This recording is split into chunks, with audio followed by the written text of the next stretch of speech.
Baik,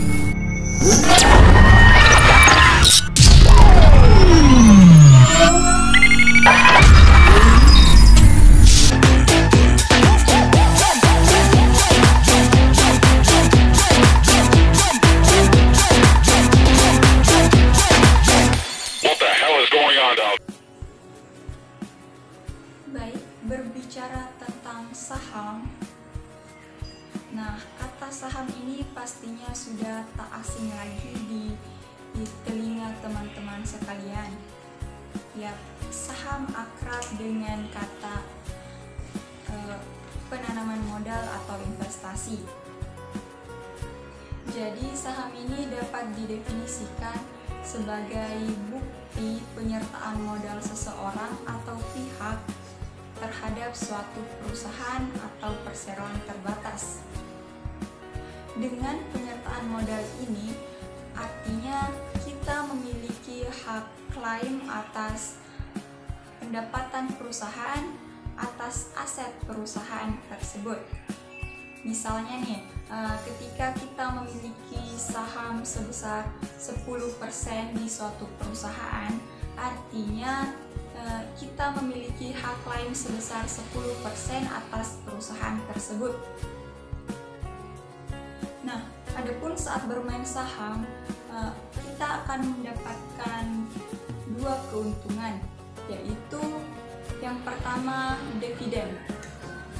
Nah, dividen ini maksudnya adalah keuntungan yang kita dapatkan, keuntungan yang diberikan oleh perusahaan saat perusahaan tersebut mendapatkan keuntungan. Nah, misalnya kita memiliki saham 10% nih di suatu perusahaan. Artinya saat perusahaan tersebut mendapatkan keuntungan, 10% dari keuntungan tersebut adalah milik kita, adalah hak kita. Selanjutnya, keuntungan yang kedua yang dapat kita peroleh dari bermain saham yaitu capital gain. Capital gain ini maksudnya adalah selisih dari harga jual dan harga beli saham itu sendiri. Misalnya ketika di awal kita membeli saham seharga Rp3.000, kemudian kita menjualnya lagi dengan harga Rp3.500, artinya kita mendapatkan capital gain sebesar Rp500. Nah, selain mendapatkan keuntungan, pastinya akan ada risiko yang kita hadapi saat bermain saham. Apa itu risikonya? Yaitu capital loss dan risiko likuiditas. Adapun maksud dari capital loss ini yaitu ketika kita membeli saham di awal seharga misalnya Rp3.000, nah kemudian kita menjualnya di bawah harga saat kita membeli harga saham tersebut, kita menjualnya dengan harga Rp2.500, artinya kita rugi Rp500 dari penjualan saham tersebut. Nah, itulah keuntungan dan kerugian yang bisa kita dapatkan ketika kita bermain saham. Nah, saham ini terbagi atas beberapa jenis. Yang pertama yaitu saham berdasarkan kemampuan dalam hak klaimnya atau hak tadinya. Dan yang kedua yaitu saham berdasarkan hak peralihannya. Nah, di mana saham berdasarkan hak peralihannya ini terbagi atas dua lagi, yaitu yang pertama saham atas unjuk. Maksud dari saham atas unjuk ini yaitu di mana nama pemilik saham tidak tercatatkan dengan jelas. Artinya siapa saja yang memiliki bukti kepemilikan saham, artinya orang atau pihak tersebutlah yang dikatakan sebagai pemegang saham tersebut. Nah, yang kedua yaitu saham atas nama. Saham atas nama ini maksudnya nama dari pemilik saham, nama dari pemegang saham sudah tercatatkan dengan jelas.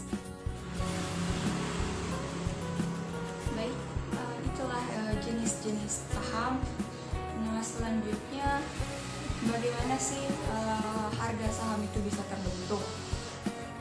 Nah, sebenarnya ada banyak sekali faktor yang mempengaruhi terbentuknya harga saham ini. Salah satunya yaitu adanya permintaan dan penawaran. Sama halnya dengan jual beli pada umumnya yang dipengaruhi oleh permintaan dan penawaran. Adapun permintaan dan penawaran ini dipengaruhi lagi oleh beberapa faktor, misalnya dari kualitas dari perusahaan tersebut, image dari perusahaan tersebut, maupun potensi perusahaan tersebut ke depannya. Jadi semakin tinggi permintaan dan penawaran yang terjadi pada suatu saham, artinya harga dari saham perusahaan tersebut akan semakin tinggi pula. Begitupun sebaliknya.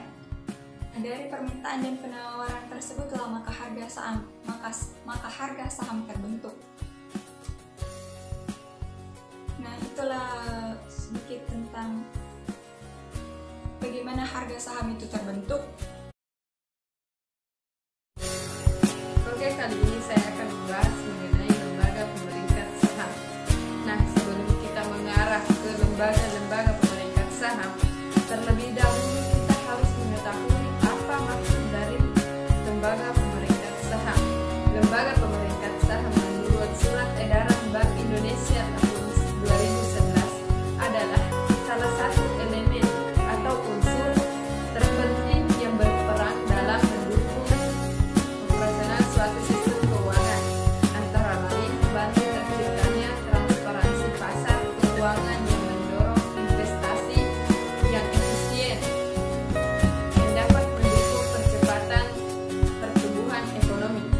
Nah, sementara itu, lembaga pemeringkat saham yang telah diakui oleh Bank Indonesia adalah lembaga pemeringkat saham yang sudah memenuhi beberapa aspek penilaian, antara lain yang pertama yaitu independensi, yang kedua objektivitas, yang ketiga pengungkapan publik atau disclosure, yang keempat transparansi pemeringkatan, yang kelima adalah sumber daya, dan yang keenam adalah kredibilitas lembaga pemeringkat.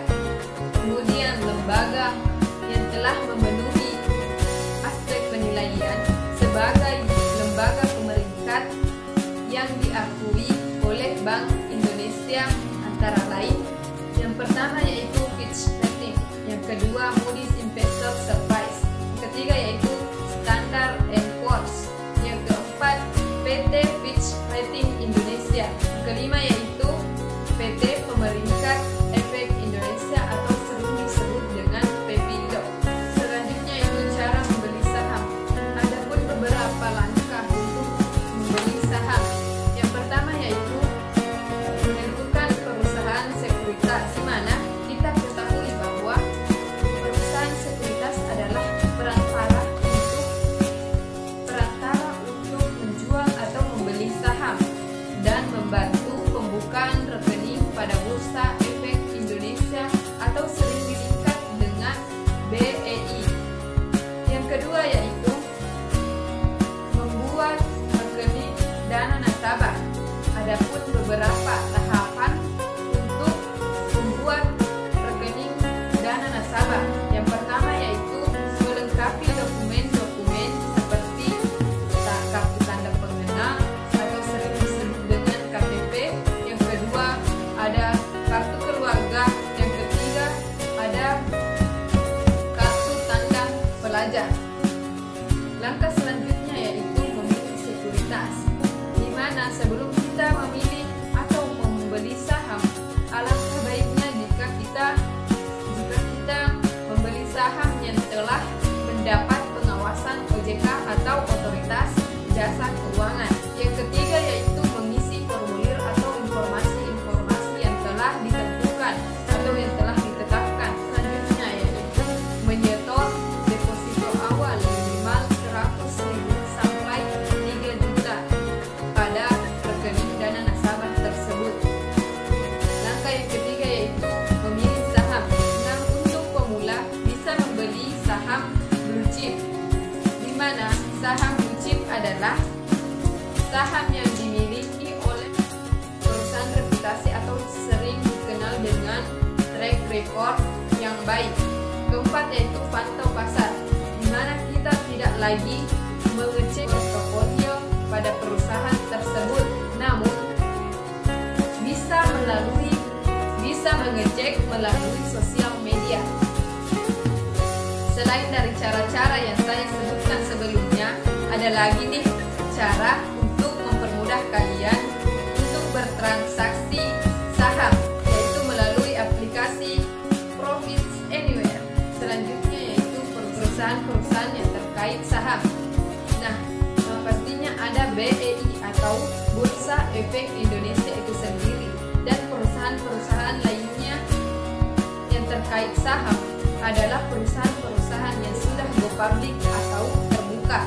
Contohnya Bank BCA atau sering disingkat dengan BBCA, dan masih banyak perusahaan-perusahaan yang terkait dalam pasar saham itu sendiri.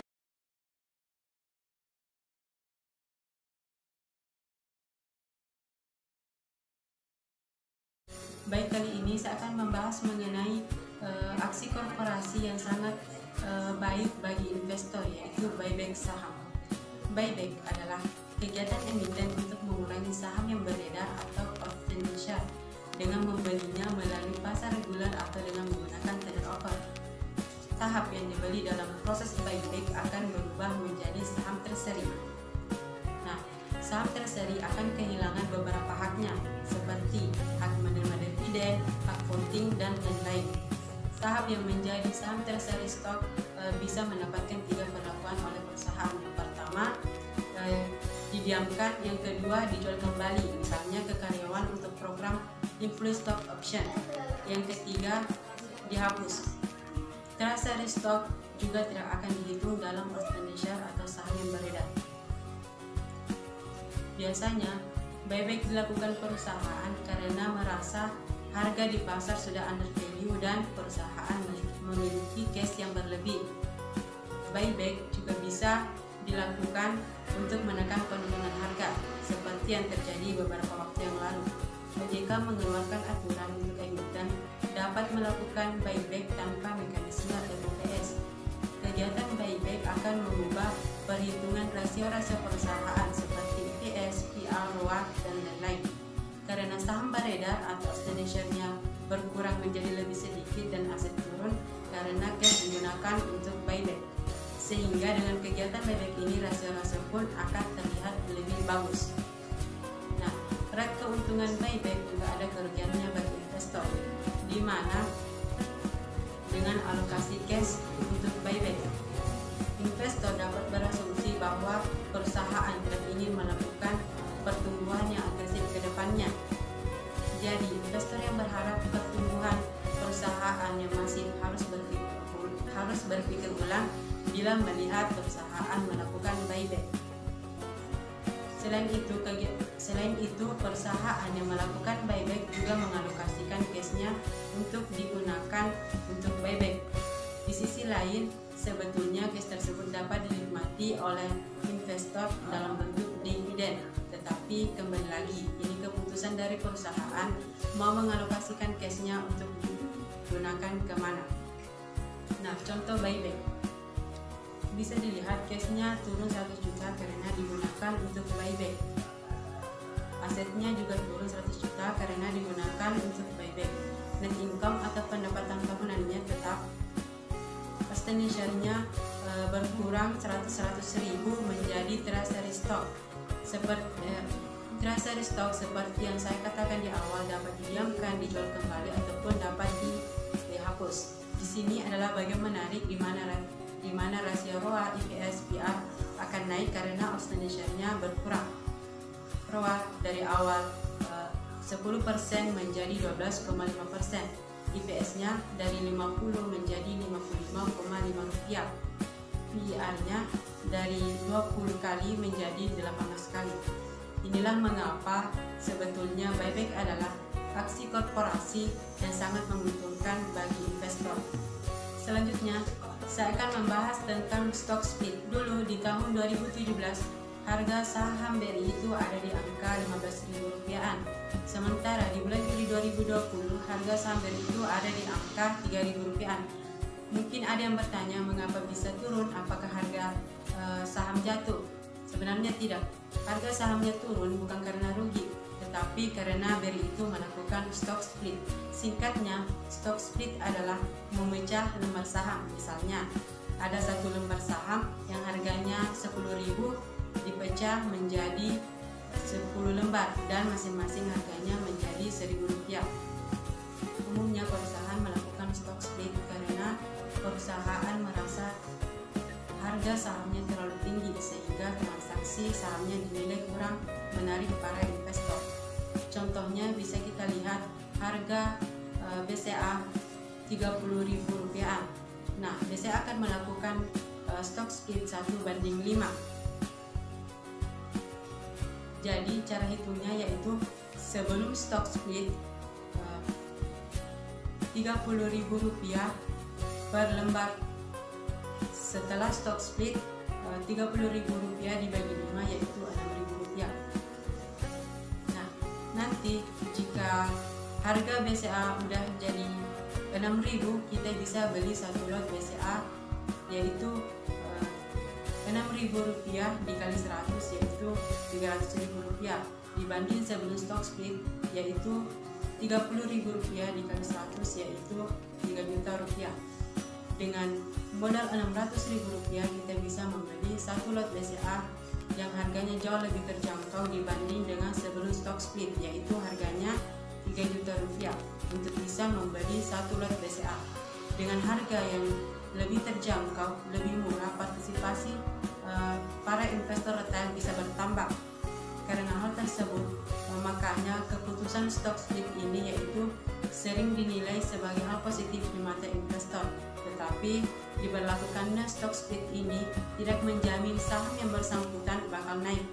Ada juga saham yang harganya cenderung turun dan menjadi oversupply setelah stock split.